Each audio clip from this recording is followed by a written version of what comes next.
all jokes aside from the April Fool's video that I put out, there isn't a Black Lotus, but there is something similar. So short of them reprinting Lotus Petal, I think this is as close as we're going to get. Here it is. Lotus Ring, 3-drop, indestructible. Equipped creature gets +3/+3, has vigilance. Tap, sack the creature. Add 3 mana of any one color. Equip 3. Pretty interesting equipment. I think it will see a lot of play. I'm seeing some people trying to pre-order this card for, I think it's already at $95 a piece. So that's pretty interesting. I made the Mythic tier list. It had a lot of Mythics in it already, and they released just a bunch more, which is kind of crazy. And I was kind of curious, are these cards standard legal? Actually, they are.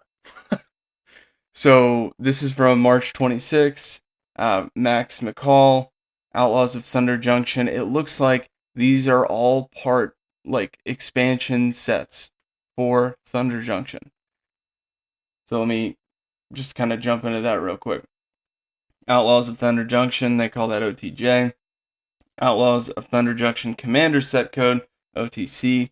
Breaking News Set Code, OTP. The Big Score, those are the really good ones that we're going to take a look at. Big and Special Guest Set Code, SPG. So here's the legality. This is from Magic's official website here. It says Outlaws of Thunder Junction and the Big Score are standard legal sets. That's insane. There are so many awesome cards that I want to talk about. One of which is the Lotus Ring I just talked about. That one's pretty awesome. I think that this is going to push forward an equipment deck into standard. We'll see, obviously, but standard ranked, there hasn't been an equipment deck in a while. So being able to use some of these big scorecards probably make a really big difference. This is Lost Jitte. This is a remake. I recall playing somebody who this was their favorite card. So I don't see it under the thesaurus here, but I do believe this is a reprint. So 1-drop, equipped creature deals combat damage, put a charge counter on it, remove a charge counter, pumpable, untap target land, just target creature can't block this turn, and put a +1/+1 counter on equipped creature with equip 1. Very useful equipment card here. Sword of Wealth and Power. This is another equipment card that I saw. Again, all in the Big Score. Just crazy amount of value in these cards. This is a 3-drop. Equipped creature gets +2/+2. Has protection from instants and sorceries. Whenever equipped creature deals combat damage to a player, create a treasure token. And whenever you cast an instant or sorcery spell this turn, copy it. And you can choose new targets for the copy. Equip 2. Just crazy.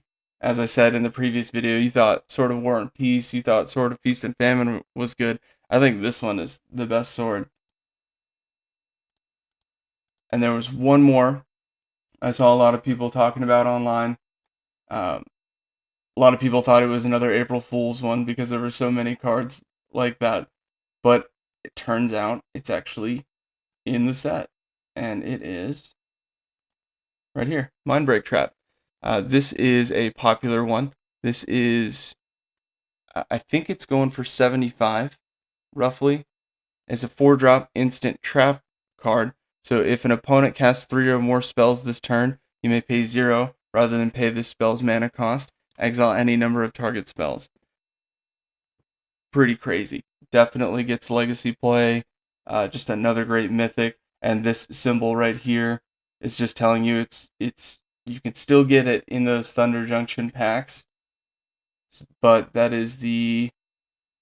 Alright, that is going to be OTP. Alright, so that is Breaking News Set Code. And that is going to be Commander. That's lumped in with the Commander and Special Guest one. So that's not standard legal. But the Big Score ones are. So that's pretty nuts. Lots of great stuff to look at here. A couple other things. There is I'll put the link in the description for the website that I like to use to kind of look at the spoilers for the cards.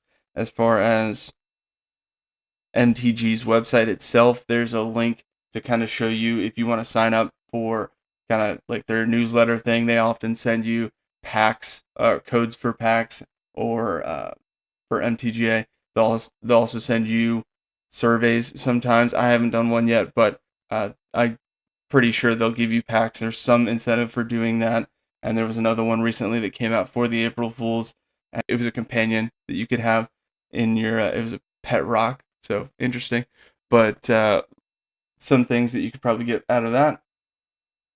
There was actually one last thing I wanted to talk about, and that is the draft booster update. Been meaning to talk about this for a little bit. It is a February update, so this is a little bit dated. If you haven't noticed, in drafting, you're going to see multiple rares. You're going to see multiple.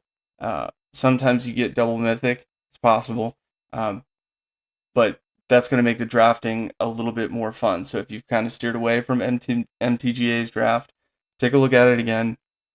I've been having more fun with it, and I've been pretty consistently playing the drafts. So something to look at. And that's going to do it for this episode of MTG with Me News. Hopefully that's some information you can use.